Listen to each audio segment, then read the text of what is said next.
Welcome back to my channel. അപ്പോൾ ഇന്ന് നമ്മുടെ ലാലേട്ടൻ്റെ ഏറ്റവും പുതിയൊരു സിനിമ റിലീസ് ചെയ്തിരിക്കുകയാണ്. തുടരും. തരുൺ മൂർത്തി സംവിധാനം ചെയ്തിട്ടുള്ള തുടരും എന്ന സിനിമ നമ്മൾ ഫസ്റ്റ് ഷോയ്ക്ക് തന്നെ പോയി കണ്ടു. അടിപൊളി സിനിമയാണ്. അപ്പോൾ തരുൺ മൂർത്തി എന്ന ഡയറക്ടർ ഇതിനു മുമ്പേ നല്ല രണ്ട് അടിപൊളി പടങ്ങളാണ് ചെയ്തിരിക്കുന്നത്. ഓപ്പറേഷൻ ജാവയും അതുപോലെ സൗദി വെള്ളയ്ക്കും. രണ്ടും നല്ല അടിപൊളി സിനിമയായിരുന്നു.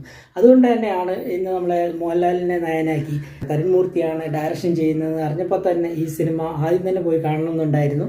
അപ്പോൾ തന്നെ എന്തായാലും നമ്മൾ ആ ഫസ്റ്റ് ഷോയ്ക്ക് തന്നെ കയറി കണ്ടു. ഒന്നും പറയാനില്ല. ഫസ്റ്റ് ഹാഫും സെക്കൻഡ് ഹാഫിലും ഒരു രീതിയിലുള്ള നെഗറ്റീവും പറയാനില്ലാത്ത അടിപൊളി പോസിറ്റീവ് എന്ന് പറഞ്ഞൊരു സിനിമ തന്നെയാണ് തുടരുമെന്ന സിനിമ.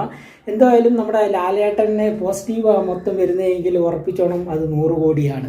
ഇതും അങ്ങനെ തന്നെയാണ്. ഇനി ടിക്കറ്റ് അങ്ങോട്ട് വരും ദിവസങ്ങളിൽ കിട്ടുക എന്ന് പറയുന്നത് എനിക്ക് തോന്നുന്നില്ല കിട്ടുമോ. കാരണം ഇപ്പം തന്നെ ഒരു 3-4 ദിവസത്തെ എല്ലാം ഒരുമാതിരിയൊക്കെ ഫുള്ളായി കഴിഞ്ഞിരിക്കുകയാണ്. അപ്പോൾ എന്തായാലും ഫാമിലിയായിട്ട് പോയിരുന്ന് കാണാൻ പറ്റിയ അടിപൊളി സിനിമയാണ് ലാലേട്ടൻ്റെ തുടരുമെന്ന സിനിമ. ഒരു ഇതും പറയാനില്ലാത്ത എന്താ പറയണ്ട ഒരു ലാഗോ മറ്റു കാര്യങ്ങളൊന്നും പറയാനില്ലാത്ത അടിപൊളി ഒരു സിനിമ.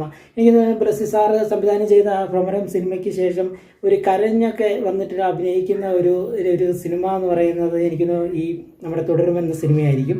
അപ്പോൾ വലിയ ഹൈപ്പോട് കൂടിയൊക്കെ വന്നിട്ട് നമ്മുടെ എന്താ എമ്പുരാനിലൊക്കെ അങ്ങനെ ലാലേട്ടൻ വലിയൊരു അഭിനയ പ്രാധാന്യമുള്ള സിനിമ എന്നൊന്നും പറയാൻ പറ്റില്ല. പക്ഷേ ഇതിൽ നമ്മുടെ പഴയ വിൻറ്റേജ് ലാലേട്ടനെ നമുക്ക് തിരിച്ചു കിട്ടിയെന്ന് വേണം പറയാൻ.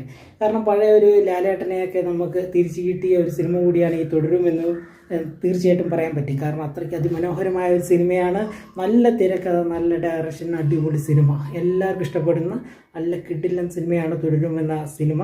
എന്തായാലും അതിൻ്റെ ഇൻ്റർവെല്ലൊക്കെ നിർത്തിയിരിക്കുന്നതൊക്കെ അടിപൊളി പഞ്ചിലാണ് കൊണ്ട് നിർത്തിയിരിക്കുന്നത്. ക്ലൈമാക്സൊക്കെ അടിപൊളി സൂപ്പർ ക്ലൈമാക്സും കാര്യങ്ങളുമാണ്. എന്തായാലും ഡയറക്ഷൻ്റെ സൈഡും സ്ക്രിപ്റ്റിൻ്റെ സൈഡായാലും ക്യാമറ വർക്ക് കാര്യങ്ങളായാലും എല്ലാം കൊണ്ടും അടിപൊളി സിനിമ.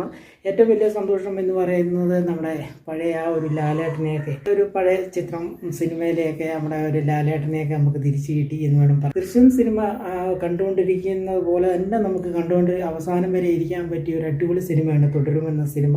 അപ്പോൾ എന്തായാലും അടുത്ത ദിവസങ്ങളിൽ തന്നെ എല്ലാവരും ഫാമിലിയായിട്ട് പോയിരുന്ന് കാണുക. സൂപ്പർ സിനിമയാണ്. ഒരു നെഗറ്റീവും പറയാനില്ലാത്ത 5-ൽ 5 കൊടുക്കാവുന്ന അടിപൊളി കിടിലം സിനിമയാണ് തുടരുമെന്ന സിനിമ.